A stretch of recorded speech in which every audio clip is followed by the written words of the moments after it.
Education இன்ஸ்டியூட்டில் என்ன கல்வி நமக்கு கற்றுத்தரோம், என்ன நடக்குது?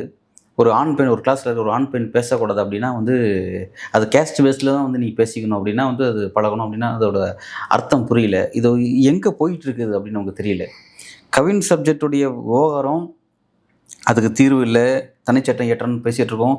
தனிச்சட்டம் ஏற்றன்னு பேசும்பொழுது கடந்த காலத்தில் திமுக ஸ்டாலின் அவர்களே இந்த மாதிரியான ஆணவ கொலை நடக்கும்போது ஏடிஎம்கே பேர் நடக்கும்போது தனிச்சட்டம் வேணும்னு சொல்லி பேசினாங்க. அந்த பிரச்சனை சீரியஸ் ஆனதுக்கப்புறம் அதிமுகவிலேருந்து யாரும் போய் பார்க்கல, ஃபீல்டுக்கு போய் பார்க்கல. சம்மந்தப்பட்ட அந்த குடும்பத்தோட கவின் ஃபேமிலி போய் பார்க்கல அப்படிங்கிறத பார்க்குறோம். பட் திமுகலேருந்து தூத்துக்குடி நாடாளுமன்ற எம்பி, அநேகமாக தூத்துக்குடி நாடாளுமன்ற எம்பி அப்படின்னா வந்து சம்மந்தப்பட்ட கவின் வந்து தூத்துக்குடி மாவட்டத்துக்கு உட்பட்ட ஒரு கிராமம், அந்த கிராம பேர் மாதிரி அங்கே தான் அந்த பையனோட சொந்த ஊர். சரி, தன்னோட தொகுதிக்கு உட்பட்ட ஒரு மாணவனுக்கு ஒரு ஒரு நபருக்கு ஆணவ படுகொலை செய்யப்பட்டிருக்காரு அப்படின்றதுனால சம்மந்தப்பட்ட தொகுதியோட எம்பி என்ற அடிப்படையிலையா அல்லது திமுகவினுடைய பொதுச் செயலாளர் என்ற அடிப்படையிலையா அப்படின்றது தெரியல. அல்லது வந்து ஒரு சமூக நீதி அரசியல் செய்ய பேசக்கூடிய அப்படின்ற அந்த பாரம்பரியத்திலிருந்து வந்த நபரின் அடிப்படையிலையா அப்படின்னு தெரியல. கனிமொழி அவர்கள் சம்மந்தப்பட்ட அந்த வீட்டை போய் பார்த்தாங்க அப்படிங்கிறத கவனிக்கத்தக்க ஒரு விஷயம்.